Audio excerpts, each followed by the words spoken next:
अस्सलाम वालेकुम वरहमतुल्लाहि ताला वबरकातुहू।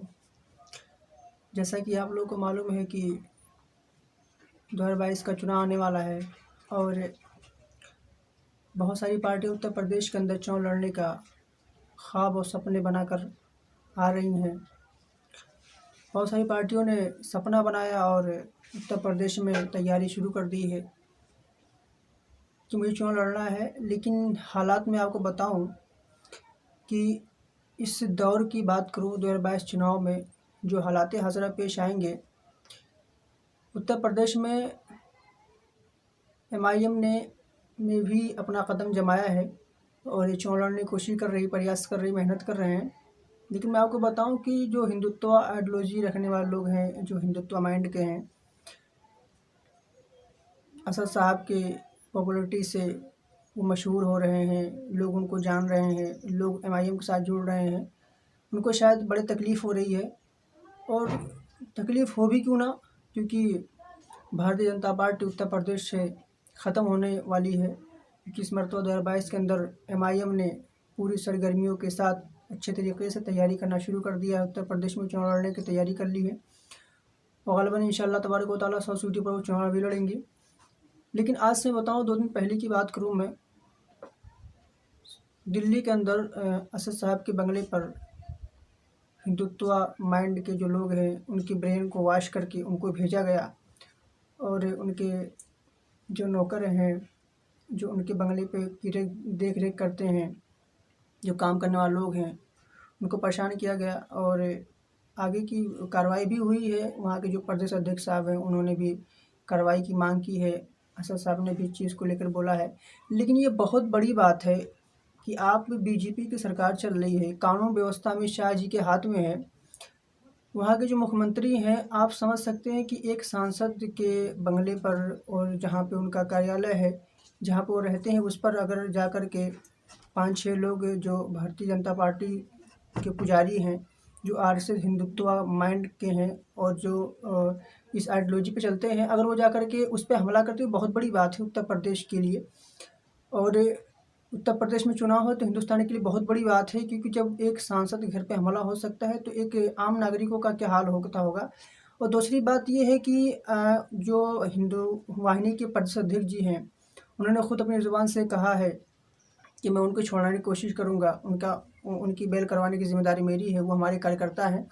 ये कितनी बड़ी बात है कि एक व्यक्ति किसी पर हमला करता है और दूसरा इंसान उसका सहायता करने की कोशिश करता है, और इस बिना पर कि वो मुस्लिम के बंगले पर एक मुस्लिम सांसद है उसके ऊपर हमला किया और उसके बंगले पर हमला किया। शायद असद साहब उस वक्त नहीं थे, लखनऊ के अंदर थे। तो ये बहुत बड़ी बात है। आप समझिए कि ये लोग क्या कर रहे हैं, हिंदुस्तान को तोड़ने की कोशिश कर रहे हैं, हिंदू मुस्लिम में बंटवारा करने की कोशिश कर रहे हैं।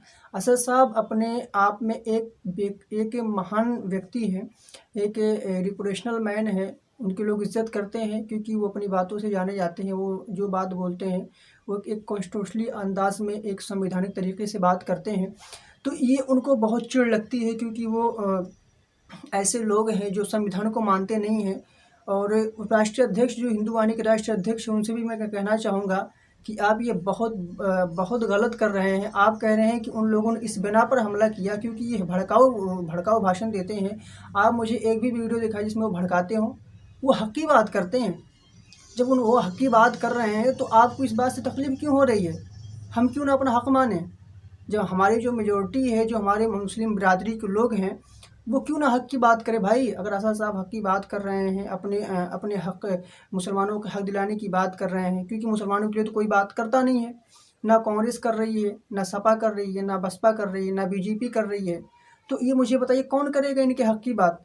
आज मैं बताऊँ कि आज से 2 या 3 दिन ग़ालिबन पहले, बुधवार के दिन एक चीज़ पता चली। अलीगढ़ के अंदर SDM ने, वहाँ के जो सांसद BJP के विधायक हैं, उनके कहने पर जो मस्जिद है, जहाँ मुसलमानों की कब्रिस्तान है, वहाँ पर जा कर के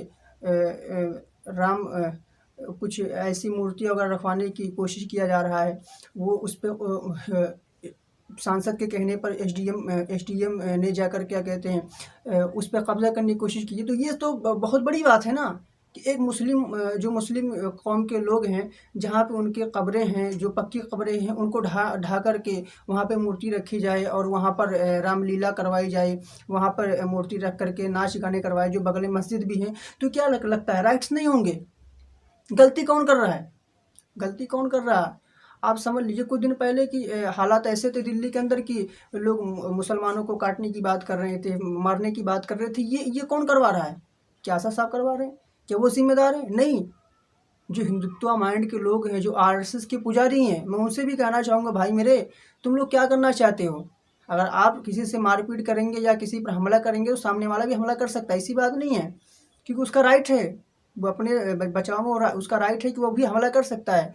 लेकिन अगर आप यही चाहते हैं कि आप झगड़ा करना चाहते हैं, आप खून फौजदारी करना चाहते हैं, आप किसी के बंगले पर हमला करना चाहते हैं, किसी अच्छे नेता की जिनको सांसद रत्न का अवार्ड मिला है उसके ऊपर हमले करने की कोशिश करें, उनको मारने की धमकी दी जा रही है, उनको मारने की कोशिश कर रहे हैं, तो ये बहुत ही गलत है। जब एक सांसद के ऊपर, मैं अमित शाह जी से भी कहूँगा कि आपको समझ में आना चाहिए कि एक सांसद है जिसकी पॉपुलैरिटी का आलम ये है कि वो बहुत पॉपुलर है, लोग हिंदुस्तानी नहीं बल्कि अलग अलग कंट्री के लोग उनको जानते हैं, एक बैरिस्टर हैं, पढ़े लिखे लोग, काबिल हैं। तो आप ये समझ लीजिए कि अगर आप उन पे हमला करवा रहे हैं, हिंदू वाहिनी के लोग हमला कर रहे हैं और जो इनमें इन्वॉल्व हैं उनको छुड़ाने की बात कर रहे हैं, उनको तो कहना चाहिए था कि उन लोगों ने गलत किया। जो हिंदू वाहिनी के राष्ट्रीय अध्यक्ष, उनको कहना चाहिए था कि भाई उन्होंने सरासर गलत किया है। अगर एक सांसद के बंगले पे जा करके हमला किया गया है, उनके शीशे उनको नुकसान पहुंचाया गया, तो ये बहुत बड़ी बात है। उनको उस चीज़ को लेकर एक्सेप्ट नहीं करें, लेकिन उन्होंने खुद अपनी ज़ुबान से कहा है कि मैं उनको छुड़वाने की कोशिश करूँगा। कौन? जो मुजरिम है। आप मुझे बताइए। और मैं मीडिया वालों से भी कहना चाहूँगा, आप लोग जो बदतमीज़ियाँ कर रहे हैं ना, थोड़ा हद में रहकर बदतमीज़ियाँ कीजिए। सैयद सालार मसूद गाजी रहमतुल्लाह ताला अलैह के बारे में तुम जो बदतमीज़ियाँ कर रहे हो ना, ये हद पार हो रहा है। और समझ लीजिए कि हमको बाहर निकलने में टाइम नहीं लगेगा। हम रोड पे निकल आएँगे अगर बदतमीज़ी ज़्यादा शुरू कर दोगे, समझ लीजिएगा। तो एक बार मैं भी कहना चाहूँगा, जो मीडिया के लोग हैं, चाहे हिंदुस्तान हो, चाहे वो आज तक हो, चाहे वो किसी भी न्यूज़ चैनल का एंकर हो, जो आपकी बदतमीज़ियाँ हो रही हैं, जो हिंदू विश्लेषक हैं, राजनीतिक विश्लेषक हैं, जो बदतमीज़ी कर रहे हैं, लुटेरे हैं, ये हैं, फलाने ढमका है, अगर वो लुटेरे होते तो हिंदुस्तान का उनका मज़ार नहीं होता। तुम जैसे लोगों का, गधे लोगों का मज़ार नहीं बनता है, बदतमीज़ लोगों का। थोड़ा अपनी हद में रहकर बात किया करें, वरना हम भी बदतमीज़ी पे उतर आएंगे तो फिर खैर नहीं रहेगी आपकी। हम भी रोड पे निकल सकते हैं।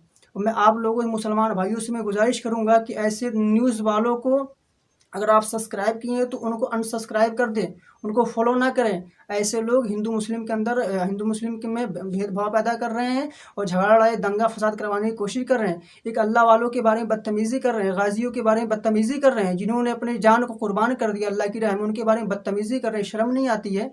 अगर इसके बाद से अगर कोई मामला पेश आएगा तो हकीकत बता रहे हैं, हमको रोड पर उतरना पड़ेगा। और समझ लीजिए न्यूज़ एंकर, उनको पढ़े लिखे तो होते नहीं हैं, उनको जानकारी तो होती नहीं है, आके बैठ जाते हैं, उल्टी सीधी सवाल करते हैं। हिंदुस्तान के क्या हालात क्या हैं, क्या हो रहा है, बच्चों की एजुकेशन का मामला है कि नहीं, पढ़ाई लिखाई चल रही कि नहीं चल रही है, ये इन चीज़ों पर सवाल नहीं करेंगे। उनकी हिम्मत ही नहीं है, उनके पास इतनी हिम्मत ही नहीं है। इन चीज़ों पर अगर आप सवाल करें तो बेहतर है। इन चीज़ों पे सवाल ही नहीं होता है।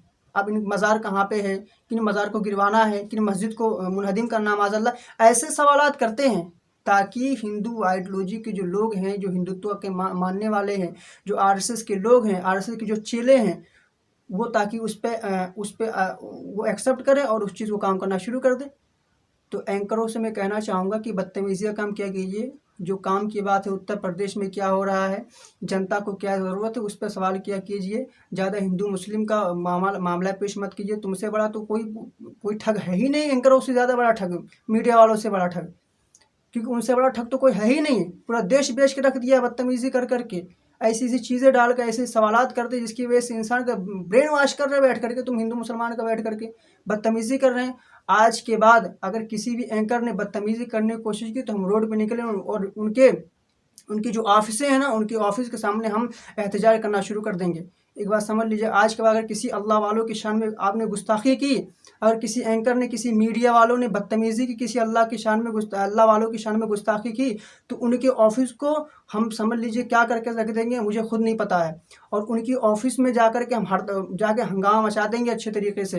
वो बदतमीज़ी कर रहे हैं, बदतमीज़ी की हद एक होती है। और औलिया अल्लाह के बारे में बदतमीज़ी करेंगे, गाजियों के बारे में बदतमीज़ी करेंगे, तो हम ये मंजूर नहीं कर सकते कि कोई अल्लाह की शान में, अल्लाह वालों की शान में गुस्ताखी करे, मेरे आका सल्लम के बारे में शान में गुस्ताखी करे, औलिया अल्लाह के बारे में गुस्ताखी करे। हम ये बर्दाश्त नहीं कर सकते। हम अपनी जान निछावर कर सकते हैं, अपनी जान कुर्बान कर सकते हैं, लेकिन ये बर्दाश्त नहीं कर सकते कोई अल्लाह वालों की बारगाह में गुस्ताखी करे, उनको लुटेरा बोले। और मीडिया वालों से मैं कहूँ, तुम्हारी हिम्मत कैसे उनको लुटेरा कहने की? अगर तुम में इतनी ताकत है, तुम में इतनी क़ुव्वत है, तो मुझे बोल के बताओ कि तुम अपने आप को बताओ कि तुम लुटेरे हो कि नहीं हो। पैसा लेकर के एंकर गिरी करते हो, शर्म नहीं आती है? तुमको सोचना चाहिए कि जो बदतमीज़ियाँ तुम कर रहे हो, तुम्हारी बदतमीज़ियाँ कहाँ कहाँ लोग देख रहे हैं। हिंदुस्तान की कितनी बदनामी हो रही है, बदतमीज़ी कर रहे हो, हालात लोग मर रहे हैं, चील कौवे खा रहे हैं। बनारस की बात करूँ मैं, न्यूज़ 24 वाला जब जा रहा था, वहाँ पे कोई एंकर गिरी करने के लिए कोई लेडी आ रही थी जो रोड शो कर रही थी। बगल में कुछ बच्चे जो बेचारे भूख से तड़प रहे थे, बिलबिला रहे थे, रो रहे थे, उनको दिखा नहीं रही थी। ये हालात हैं। स्मार्ट सिटी बनाने के चक्कर में लगे हुए हैं, जहाँ पे मोदी जी का सांसद ये मामला थी, वो चीज़ें आप नहीं दिखाएंगे। कहाँ पे क्या मामला पेश आ गया, कौन गाजी है, कौन शहीद है, किनकी मस्जिद को गिराना है, कब मस्जिद को ढहाना है, ये सारे मामला पेश करके खड़ा करके ये सारे मामला पेश कर रहे हैं। आप लोगों को शर्म नहीं आती है? लेकिन एक बात समझ लीजिए कि अगर आज के बाद किसी भी एंकर ने बदतमीज़ी करने की कोशिश की, किसी अल्लाह वालों के शान में गुस्ताखी करने की कोशिश की, कसम खुदा की हम रोड पे निकलेंगे और उनकी ऑफिसों के सामने हम एहतजाज करना शुरू कर देंगे। उनके ऊपर रिपोर्ट किया जाएगा, उनके खिलाफ मुकदमा किया जाएगा, उनके खिलाफ कार्रवाई की जाएगी इंशाअल्लाह तबारक व तआला।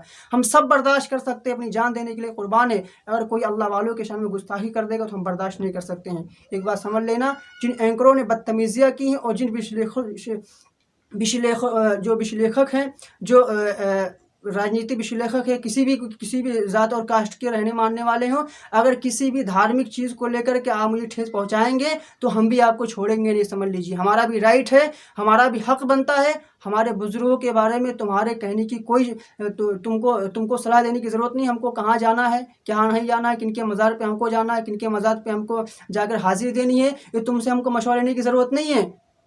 बात करने की तमीज़ नहीं है, बैठ जाते हैं एंकर गिरी करने के लिए। आप लोगों को शर्म नहीं आती है? आप लोग पढ़े लिखे हो, कुछ पता नहीं पढ़े लिखे हो कि नहीं, आकर फ्री में जाकर सर्टिफिकेट लेकर एंकर गिरी कर रहे हो। जो हिंदुस्तान के मुद्दे उस पर सवाल उठाने के बजाय हिंदू मुसलमान के ऊपर, मज़ारात के ऊपर, कब्रिस्तान के ऊपर, मस्जिदों के ऊपर मुद्दा उठाना शुरू कर देते हो। ये कोई बात हुई? ये राजनीति कर रहे हैं।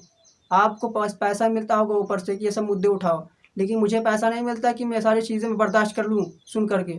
आज के बाद अगर किसी भी एंकर ने या किसी भी न्यूज़ चैनल वालों ने बदतमीज़ी की या किसी अल्लाह वालों के शान में गुस्ताखी की, तो उनके खिलाफ सख्त कार्रवाई होनी चाहिए। और मुसलमानों से मैं गुजारिश करूँगा कि ऐसे चैनलों को ना देखें, बल्कि उन चैनलों पर रिपोर्ट की जाए और उनके ऊपर सख्त कार्रवाई की जाए। और मैं भी भारत सरकार से भी कहना चाहूँगा, मोदी जी, जो दिल्ली के अंदर मामलात हुए हैं, इसका ज़िम्मेदार कौन है मुझे आप बताएँ। और जो हिंदू वाहिनी के नेता हैं, जो राष्ट्रीय अध्यक्ष हैं, उनकी हिमायत कर रहे हैं, क्या ये सही है? और मैं आपको बताना चाहूँगा, मुसलमानों, अभी भी वक्त है, अपने हालात को बदलो, क्योंकि अगर अपने हालात को आप नहीं बदलेंगे तो फिर कुछ भी होने वाला नहीं है। उत्तर प्रदेश का चुनाव आने वाला है, 2022 में चुनाव पड़ने वाला है। सही व्यक्ति को, सही इंसान को वोट दो। जो लोग भी कहते हैं असद साहब को RSS के B टीम बोलते हैं, C टीम बोलते हैं, उनकी बातों बहकावा मत आना। और आजकल लोग भूल ही गए B टीम C टीम, क्योंकि हिंदू वाहिनी वाले खुद असद साहब के बंगले पर जाकर के हमला कर रहे हैं। एक मुसलमान उभर रहा है तो सोच रहे हैं कि उसको दबा दें। ये हरगिज़ नहीं हो सकता। हम भी मुसलमान हैं, हम जान दे सकते हैं, लेकिन ये बर्दाश्त नहीं कर सकते किसी मुसलमान के ऊपर हमला करोगे। हम खामोश रहेंगे? हम खामोश नहीं बैठ सकते हैं। बाकी इंशाअल्लाह तबारक व तआला फिर मिलेंगे। ज़िंदगी सलामत रही। अस्सलामु अलैकुम वरहमतुल्लाहि तआला बरकातुहू।